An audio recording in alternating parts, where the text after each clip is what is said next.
Next, kita masuk ke prinsip-prinsip pelayanan pelanggan yang baik. Nah, setelah kita bahas jenis-jenis pelayanan pelanggan, sekarang bahas prinsip-prinsip dasarnya. Kenapa ini penting? Karena pelayanan pelanggan itu bukan cuma soal cepet bales chat atau kasih senyum doang, tapi juga soal sikap dan pendekatan yang kita pegang dari awal sampai akhir. Nah, prinsip pertama, ramah dan sopan. Contohnya, kalau kita dilayanin sama orang yang mukanya asem, jutek, atau jawabnya ketus, pasti males banget kan? Makanya kita harus selalu jaga sikap. Mulai dari sapa pelanggan dengan senyum kalau offline, atau pakai sapaan yang sopan dan hangat kalau online. Contoh, selamat pagi Kak, ada yang bisa saya bantu? Atau, terima kasih banyak ya Kak, sudah belanja di sini. Jadi kesan pertama itu penting banget. Kalau dari awal udah ramah, pelanggan langsung merasa nyaman. Prinsip kedua, cepat dan responsif. Zaman sekarang tuh orang maunya serba instan. Kalau kita slow respon, bisa-bisa mereka pindah ke tempat lain. Misalnya, pelanggan nanya jam 10 pagi, baru dibalas jam 4 sore. Itu sih udah red flag, kelamaan banget responnya. Idealnya, bales chat atau pertanyaan itu maksimal 5-10 menit. Kalau lagi rame banget ya, minimal kasih info misalnya, Kak, maaf ya sedang banyak antrian, tapi pesan kakak udah masuk dan akan segera kami bantu. Dengan gitu, pelanggan tahu kita nggak cuekin mereka. Prinsip ketiga, kompeten dan profesional. Kita juga harus kompeten alias paham produk dan tetap profesional. Jangan sampai pelanggan nanya, terus kita jawabnya ngambang, kayaknya bisa sih Kak. Itu malah bikin pelanggan nggak yakin. Jadi, pastikan tim yang handle pelanggan paham luar dalam tentang produk atau jasa yang dijual.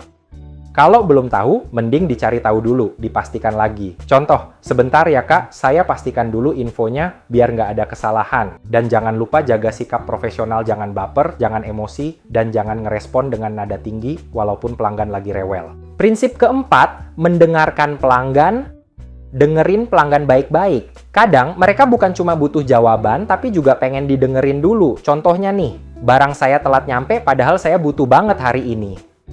Nah, jangan langsung jawab, itu masalah kurir, bukan kami. Jawaban kayak gitu salah, malah bikin pelanggan makin kesel. Terus gimana? Lebih baik respon kayak gini. Maaf banget ya Kak, saya bantu cek dan cari solusinya sekarang biar sampai hari ini juga ya Kak.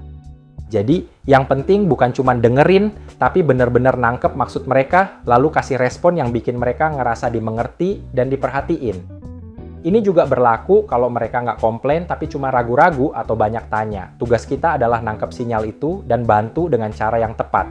Prinsip kelima, memberikan solusi atau problem solving skill pelanggan tuh sebenarnya nggak selalu nyari jawaban panjang lebar. Mereka cuma pengen masalah saya kelar. Misalnya nih, mereka bilang, Kak, barangnya sampai tapi dusnya penyok dan isinya ada rusak nih. Nah, jangan cuma bilang, maaf ya Kak, nanti saya laporkan. Lalu hilang. Itu malah bikin pelanggan nambah bete. Yang bener itu, kita langsung ambil tindakan dan kasih pilihan solusi. Contohnya, maaf banget ya Kak atas ketidaknyamanannya. Ini bisa saya bantu retur atau tukar barangnya. Prosesnya gampang kok. Tinggal kirimin bukti pembelian barangnya, nanti saya bantuin sampai beres. Jadi, yang paling penting bukan cuma minta maaf atau kasih alasan, pelanggan nggak butuh alasan, tapi solusi masalah mereka sampai tuntas. Dan kalau kita bisa bantu dengan cepat, solutif, dan tetap ramah pelanggan bakal ngerasa pelayanan di sini cepat dan bagus juga ya, mungkin next bakal beli di sini gitu.